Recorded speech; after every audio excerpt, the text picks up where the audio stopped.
Welcome to Candlelit Blowjobs, an intimate experience between two cousins, Branden. And Lewis, Sit back, light the candles. and try some of those bath salts. What is up, everyone? Welcome back to a very special episode of Candlelit Blowjobs. Happy New Year. Happy New Year, Happy Kwanzaa, Happy Christmas, Hanukkah, whatever you celebrate. Happy Holy Days. Happy Holy Days. Thank you for joining us. As always, I'm Branden, and joining me is my lovely co-host, Lewis. Yes, indeed. The only person that will ever join me on this show. Even though we had a menage a trois back in June. Yes, we did. Wow, it's been that long? Yeah, it's a one-time thing, though. Never again. Never again. So this is a very, I know if you're listening to this, you're probably a little confused because we talked about this on our normal show, Manbitesfilm. On our normal show. Our normal show. Our normal show for the normies. For the normies out there. No, originally it was going to be us two and also, of course, William. But William had some urgent business to attend and he couldn't be here. So he got called away by the owls. Yeah, so we decided to turn this into a little affair between the two of us. Ah, yes. And here we are. This is very special to me. This is the first time. Well, we have talked about anime stuff in the past. Recently, we on one of our segments we talked about Spirited Away and all that jazz and all that stuff. But as a main review, we've never done an anime film. So, yes, indeed. Yes. And because this isn't streaming anywhere, unfortunately, we weren't able to do it on our main feed, but we can do it with Candlelit Blowjobs. And I think that it lends itself to a special episode, I think. Yeah. So because there's a lot to talk about in this film. Oh man. Wait, I'm looking this bishop. So, yeah, because I can't pronounce the names for the life of me. I will not try. I do not want to disrespect anybody like that. Well, it's okay. So I tasked the lovely peeps that do the show with me, of course, my cousin Lewis and William, to watch Your Name, or the Japanese name is Kimi no Nawa. So thankfully Lewis bought on his Voodoo account. He bought Your Name. So because again, like he said, this is streaming nowhere. So if you do want to watch it and you do want to buy this, it is actually purchasable for $10 anywhere you want. The English dub version or the Japanese subtitled version. Yeah, the sub or the dub. Yeah. Whatever is your poison, choose it and have fun with it. We both saw the subbed version. Yes. Because we're cooler, I guess. I don't know. I like the Japanese language a lot, honestly. I do too. And I didn't hear anybody say that the dub is any better or worse, for that matter. So I was like, you know what? Let's just go with the original. Look, we live in a day and age where, I'll be honest with you. By the way, you're smacking your mic. I keep hearing you hit your mic. Oh, I'm sorry. Look at you. You're William now. So not that I'm an elitist, but I do prefer subbed to dubbed. But honestly, we live in a day and age where the dubbed is really dubs are really good nowadays. It's funny that you say that because I literally just had this conversation with somebody else that is a huge anime fan, and they told me, we had he was arguing with me about this, but I was like, I appreciate both versions, but I would like to go with a sub version because I personally like the Japanese language, and I think that it is a more true interpretation. And he brought up a very good point. He said, but you're reading the subtitles, and those subtitles is what the dubbed artists read off of. So technically, you're getting the exact same thing that the dub would do, just different voices. Yes, but there's something special about how Japanese voice actors portray their characters. They bring a sense of emotion that I feel is lost in translation. Sometimes, and we continued this argument, and that point was brought up as well from me. But he also said, look, I would probably agree with you if we're talking about the 90s, early 90s and 80s, but we're talking about now, where we have voice actors that are not only celebrity actors that are doing the voices like in Spirited Away or Princess Mononoke, but we have amazing actors that can portray the emotions that the Japanese actors were doing. Yeah, there's it like I was saying, like if you've grown up in the US with anime, go back to the 90s. Dubbing was really bad. Oh, like horrible. Really, really bad. But and that's now, where it got that bad vibe from. Everybody dislikes the what do you call it, dubs, because personally I hate dubbed movies, live action movies. Yeah. Hate it with a passion. Like, I do not understand the concept of that. I do not. I hate it with a passion. So when you translate that over to anime, it's different because it's animated. You can change the images to reflect the voicing. Yeah. So it's a little bit different, but also you're changing somebody's art. And that's where my point was. You're changing the director's direction on these actors. So technically, yes, the actors have some leeway with it, especially in a TV series, but in a movie, not so much. It is very controlled by the director. And you could tell in this film that the director had a lot of control of these actors. So because it's beautiful. Yeah, so I told Luis to watch, of course, Your Name, and I watched this in theaters in 2017. This is the second time I've watched this movie. And how does it come down, like, watching it a second time? Dude, I watched it with my girlfriend who had never seen the movie before, and it still hits home, dude. Like, so to give you a little bit of a plot synopsis without are we going into spoilers in this, like? Not the main spoiler. Let's not go into the main spoiler of it, but we can go into the time travel, which is brought up at the beginning. Okay, yeah. So Taki, who is this boy that lives in Tokyo, and Mitsuha, which is this girl that lives in a very rural town or small city in Japan, basically at random switch bodies with each other. Yeah. So they live their lives. Which, let me tell you, that was really confusing. It was really, really confusing at first because I don't know if it's something that was lost in translation or lost in the subtitle format, but it was really weird, and it took me a bit to catch up to it. Well, so they do subtle nuances to make you know when Taki's in her body and when she's in her own body. Correct. The hair up and all that. The hair up. She never has a ribbon if it's Taki in her body. Yeah. That kind of stuff. Taki is, again, more feminine when Mitsuha is in his body and when he's talking to his friends. They even say a comment that they're like, you have an accent when she first speaks to his friends. So they transfer bodies, and then it stops. And, of course, then you get to the actual main plot of the film, which I guess we won't be getting into. No. But this movie's beautiful.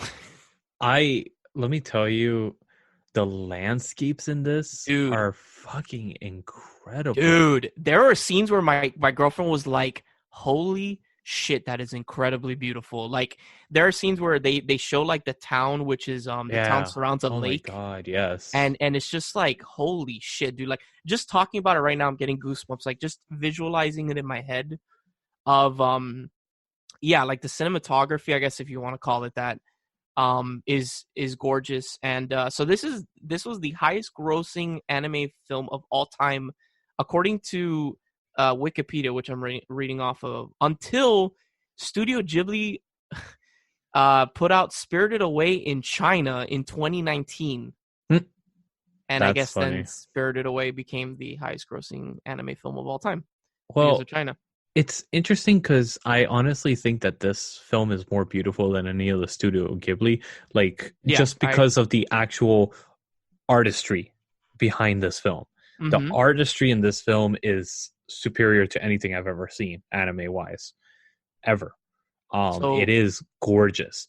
But where I think it loses its traction is that this is not a film for people that are not used to anime or Japanese culture. You think so? I do not think that this translates over. How so? I don't think it has that Studio Ghibli sense that it has, like, it's very westernized. This is not very westernized. But like in the sense of like what in the film loses like a person that is not into like anime or Japanese culture? Like what specifically is it in your opinion that does that? So I haven't watched anime in a very long time.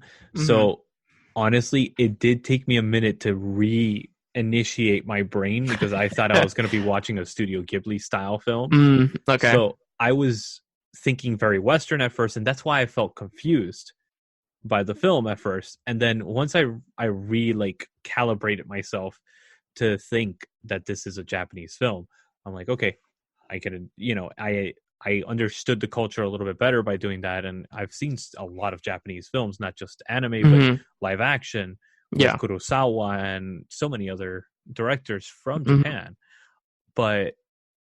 And you understand it a little bit better because you understand the nuances that they're doing throughout the film. You're very aware of that culture, Branden, so it passes without even being noticed. But somebody that's not used to that culture all the time anymore, it does stand out. So it does stand out a lot. So if you're not into anime and you don't have exposure to Japanese culture in any way or form, this is not a film that you will enjoy. I don't believe you will. I don't know, man. I think it's the complete opposite. I feel like you could show this to anybody. It's at the core, it's a romance, that and honestly, this go ahead. is too cerebral for a mainstream audience. Yes, okay. It is a bit like head fucky, like it takes you a bit, but like at the core, dude, a romance story can speak to absolutely anybody, Yeah, but it's a cerebral love story, which is different. It is very different than just a regular love story. And that's why it's the average consumer of movies will not enjoy this in America. Now, a consumer that has culture and that has such disdain in your culture and education, like they could appreciate the film for what it is and they could understand where it's coming from. But somebody that's just watched like fucking Michael Bay movies, they're not going to appreciate this film and the subtleties of it. And somebody that just watches fucking Hallmark movies isn't going to appreciate it either. So it is very different than Western culture. So it does stand out in that. And honestly, final rating wise, I will deduct a couple points just because of that. Okay. Because as a mainstream audience, I can't recommend it to everybody. You get me? And Studio Ghibli films, I can. I don't know, man. Like, it is cerebral, but like I said, it's a romance film. I feel like there's not really anything crazy. It's not like I'm gonna go up to a. There's a lot of cultural stuff. But like, for instance, I'm not gonna go to like a regular, like I say this with the utmost love in my heart, a normie. A normie that's not, that doesn't like anime, and I'm not gonna be like, hey, you want to watch, let's say some super fucking obscure anime. I don't know, man. You want to? I would tell them to watch Spirited Away. You want to watch Food Wars? I know that's like anybody that's listening that's super into anime. I know Food Wars is kind of like tame, but like some shit like that, they'll be like, I don't know, man. But this, I feel like you could show anybody. I feel like you could show this to your parents, and they would.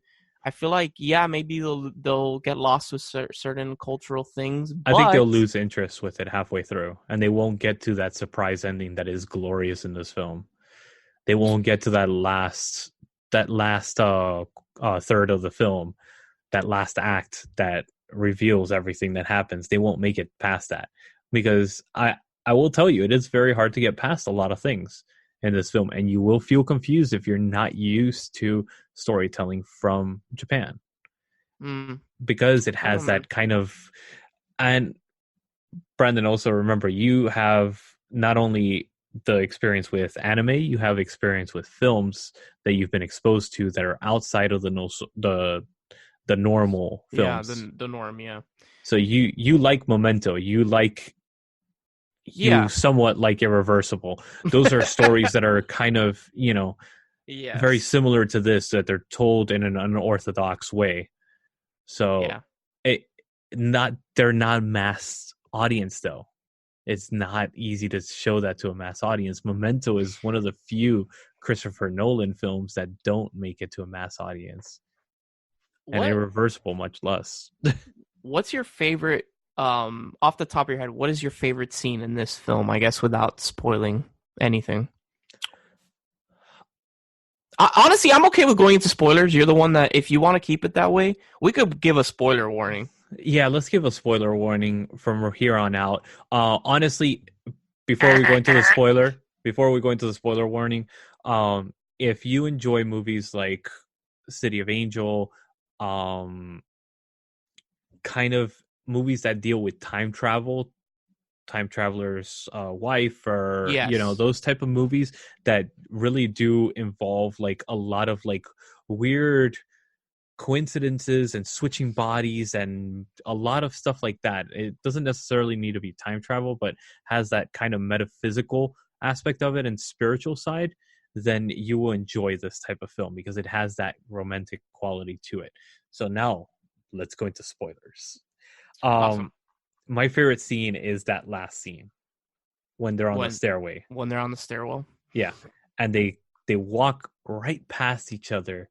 And then he finally gets the nerves to turn around and say, I know you.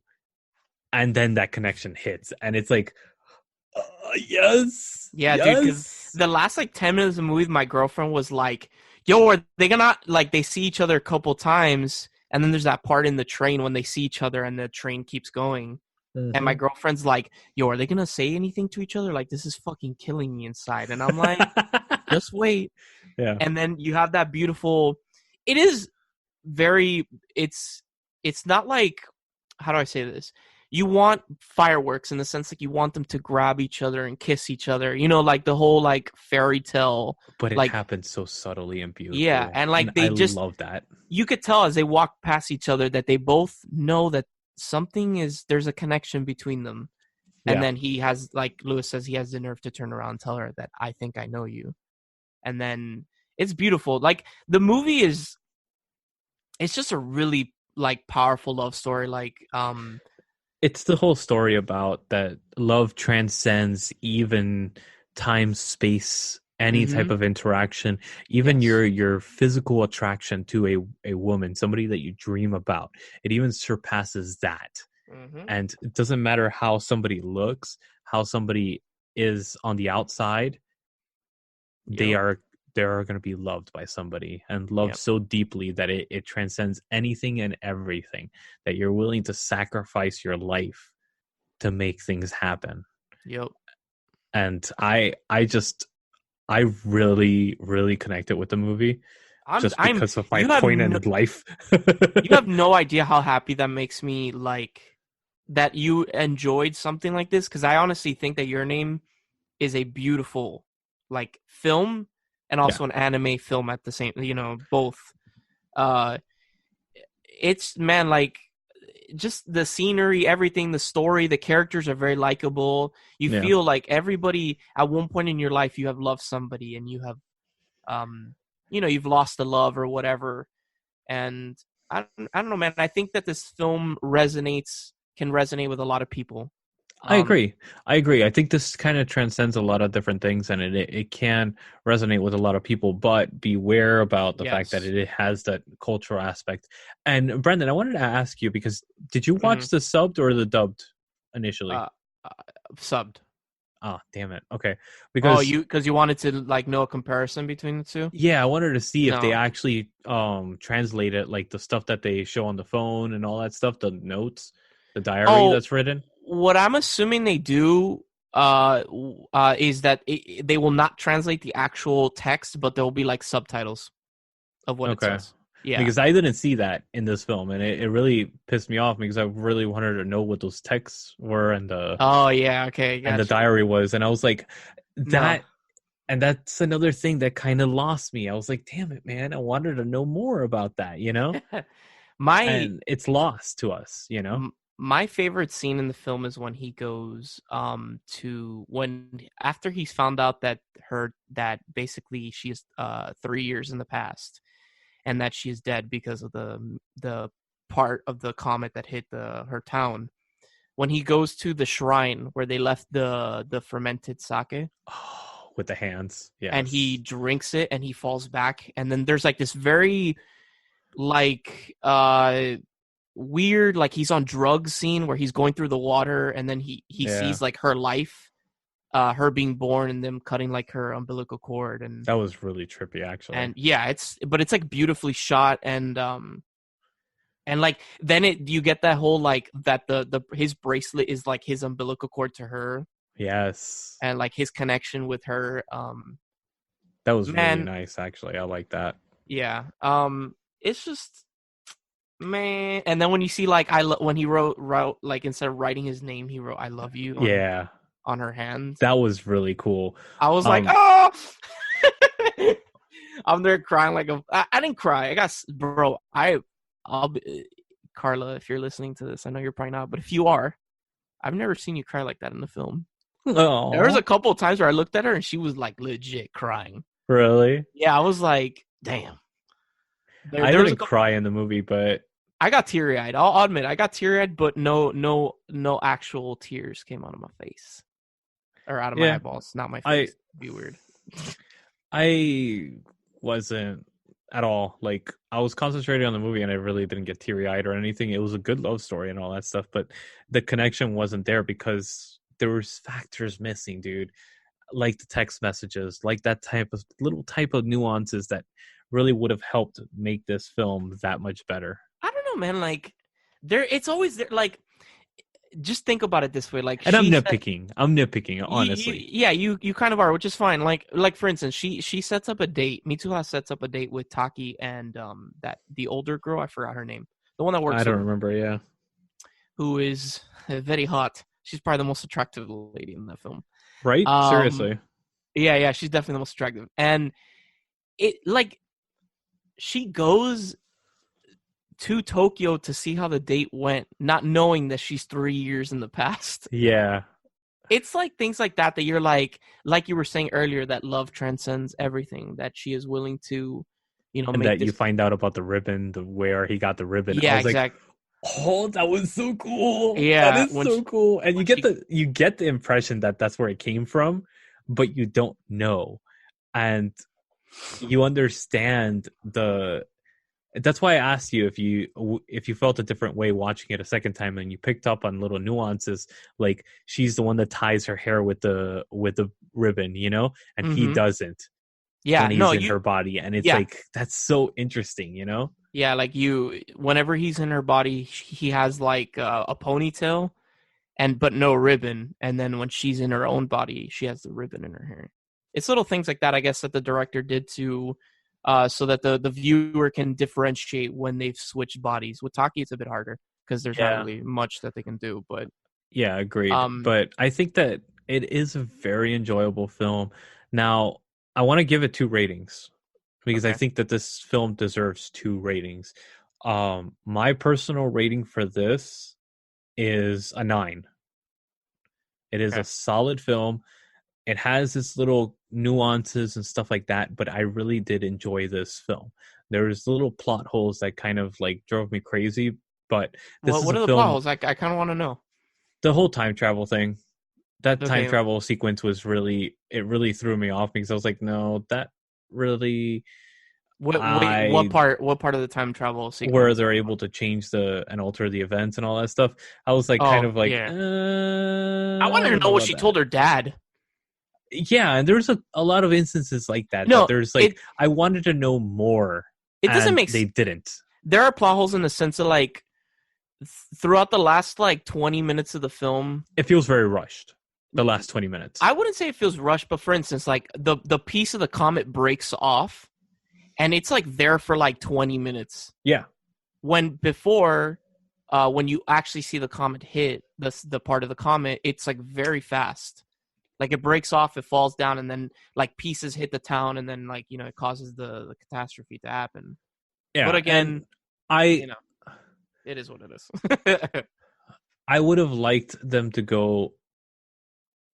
I don't know, like maybe this. I think that this film could have been longer, but also at the same time, you lose your audience more with that. And I get why they cut it down, but I think that this film would have benefited from being longer. It would have flushed out a couple of details. I think it would have given more time at the beginning to develop the characters. And just because I think that there was a little bit of lacking of building the character. I think the character building wasn't perfect. But again, this is I'm being critical about this, but this is me nitpicking about the movie. Holy shit, the box office. Holy shit, this movie made a ton of money. How much did it make? In the US, it made in Japan it made 25.3 billion yen, which is roughly about $228 million.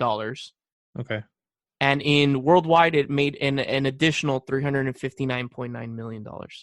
Jeez, so it's 500. Jesus. Yeah, I don't know it doesn't say what the actual budget of the film was. I would probably put it anime, a big anime budget. Like Studio Ghibli's are about, I think, 6 million, 6 to 10 million. And those are voice actors and all that stuff. So, wait. So I wonder, are you looking up on Box Office Mojo? No, I just literally like Googled your name budget. But it's yeah. All right, I would only trust Box Office Mojo on any of that stuff. Like a lot of people throw numbers randomly, but honestly, like I think that this is a superb film. How about you, Branden? What would you give this? A solid 9. I enjoyed it very much so when I first saw it in theaters 2 years ago. I saw it in the summer of 2017. Yeah. I very much enjoyed it. I watched it with a group of friends, and we were all of us were engrossed. All of us were shouting at the screen at the end of the film when they kept walking by each other, and we were like, "Just say hi!" Yeah. That's and great.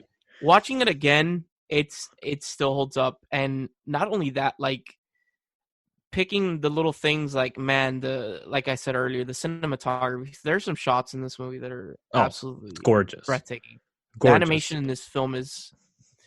A part of me doesn't know. Like, I don't know if it's definitely probably a mixture of CG, like computer and hand drawn, or maybe it's all. I think it's all. Maybe it's all CG. Yeah, I think it's all CG. Like, I don't think this is hand drawn. But it's done in a way that it looks. There's segments maybe that are hand drawn, but not full scenes or anything. Yeah, but honestly, you in your head, if you've never seen Your Name, I was about to say the weeb name Kimi no Na wa. If you've never seen this movie, if you're listening at this point, you've gotten the movie spoiled. But whatever, you would think that because it is CGI, it's kind of off-putting because there are some animes that are CGI, and you're just like, this looks. To give you an example, if you're into anime. Or if you're not, do me a favor and Google Berserk 2016, right? That is done in CGI, and it looks horrible. Not the movies, the show. The Berserk 2016 show or 2017 show. That shit looks terrible. Yeah. It all depends about the artistry behind it and the passion that's put behind it. But also the budget. The budget in this movie is probably a lot. So yeah. I mean, this is a passion project, and you could tell the director knew what he was doing when he wrote this, and it is a good film. Now, the rating wise for a mass audience, I would give this 6 out of 10 for an American audience, because I don't think that it is a good. It doesn't transcribe over. Huh. Okay. He has another movie that came out this year. I haven't seen it though. The same director of Your Name. Yeah, okay. It's called Weathering with You. That's interesting. Yeah. I wonder if it's similar subject matter and all that. Yeah, he has a couple. His most famous ones is 5 centimeters per second. I haven't seen it. That came out in 2007. And then Your Name. And then his most current work is Weathering with You, which came out this year. Interesting. Honestly, if you like this movie, watch. I reviewed it on the show a while back. Silent Voice, or the Shape of Your Voice. It's on Netflix, streaming on Netflix. It's very much in the vein of this movie. It's a love story, but that movie hits way harder because it's more grounded, and also it's a much sadder film. So if you like your name, definitely go on Netflix and check out Silent Voice. I think you'll like that one too. Sweet. Yeah. So, did you want to say anything else about the movie, or you're good with that? No, it's unfortunate that it's not streaming anywhere. Seriously, look, this would benefit from being streaming on something. Anime, it's very easy to get anime nowadays when it comes to series. You have Crunchyroll, Netflix has its thing, also Hulu and all that stuff. But when it comes to anime films, some of them are very difficult to come by. Even Studio Ghibli. Yeah, seriously. There's nowhere unless they're not streaming on anything unless you buy them. Yeah. So, honestly, do yourself a favor. You don't have to buy it. Rent it on YouTube or somewhere. Like, you can rent it, and honestly, it's probably cheap for renting. What, like $2-3 maybe? I don't know how much renting is. Yeah, it's about $3. Okay, digitally. Perfect. There you go. So yeah, it is well worth it. It really is. Honestly, it's a nice love story. I think it'd be a good date movie that you could watch with your significant other. Again, it would have to meet that criteria that I mentioned before, because yeah, I guess. Like, did you watch it with Naomi? No, I didn't. Oh, okay. Does she like anime? I don't even know. She's not a big anime person. Gotcha. Neither are you. Yeah, exactly. But I mean, I'm pretty sure she would have enjoyed this movie. Yeah. It just, again, it depends on the person, because I think she'll enjoy it because she is very cerebral, very, very intelligent person. And she will actually enjoy it and appreciate where it's coming from, and the story, the way that it's doing it, and all that stuff. Yeah. But other people won't appreciate it as much if they're not big on film, first of all, like she is, or, willing to try things like that. Okay. I'm honestly, my job is, this is a success. I was very excited and nervous to hear what you were going to say about this movie, since you're not really because I didn't say anything to you at all. Yeah, you didn't say jack shit to me. I was trying to stay as quiet as possible. Unfortunately, I would have liked to have heard what William had to say about the film. But that's okay. Off air, I'll ask him what he thinks if he even watched it. Probably didn't. It's okay. Love you, bud. But yeah. So let's make the announcement of a little change that we're going to be doing to the show moving forward, actually. Not this show, no. Not this show. So this is going to be part of the Manbitesfilm for the new year. Mm-hmm. Not this next episode that is happening, but probably mid-January episode, we will start doing this new process that we are going to be allowing the listeners, you guys, to actually choose which one of two movies we will be watching on the next episode. We're going to have to watch two movies now? I'm dying. So William, Branden, and myself will each choose like our normal weekly schedule, and we will choose two movies. We'll put a poll up on the Manbitesfilm page on Facebook. Yeah, Facebook. And we will allow everybody to vote for 24 hours before we record, which we usually record on Tuesdays. So it'll be like a Sunday, Monday time frame that we'll be putting up that poll. Mm-hmm. And we will allow you guys to vote which film we will be reviewing next. So that it's going to be up to you guys to give us what to watch next. And that'll be starting with Brandon's choice. Oh, will it? Yes. So okay, it's technically not my choice anymore though, right? It is your choice because you'll be choosing two movies that you want us to watch, and then the listeners will choose a final film that we'll be watching out of those two. So the person who's choosing that week brings two films, and then the listeners will choose which one we're doing, right? Correct. Yes. We should definitely do this not 24 hours before the show, just in case. Yeah. We might do it over the weekend. Yeah, off air. We'll talk about. We'll figure that out off. But we wanted to let the fan base kind of interact more with us, which I don't know why we haven't done this. It's funny because it was brought up to us. It was recommended to us by Naomi, and I was like, "Damn, that's a really good idea. Why the hell didn't we think of this before?" Yeah, I think it started with the whole when Carla told me like, "Hey, why don't you like make a poll for the riff tracks that we did?" And I was like, "Huh, that's a good idea." Yeah. And then the idea just kind of steamrolled from there. Yeah. And it's become this thing. It's like our girlfriends are recommending how to do the show. Yeah, basically, because we can't run the show for shit, but that's fine. Hey, guys build the world, women, what do you call it? Run it. So I just feel like when you're, you guys are the brains behind the operation. It's just when you're disconnected, for lack of a better term, you kind of see things more clearly. Yeah, like 100%. We have like blinders on, and sometimes we don't really, think about the right things or choose the right things to do. But whatever. Well, now we are. And also, that's another thing. Everybody out there that's listening, please send in recommendations. I love getting emails from you guys or messages through Facebook or anything. Send me an email, send me a message. Send any of us. If you want to say anything to any of us, we're all approachable. We're not going to be like, who the hell is this? All I ask is if you do send something to Luis, just make it a strongly worded email. Second, please tell me that I'm a shitty host. That's fine.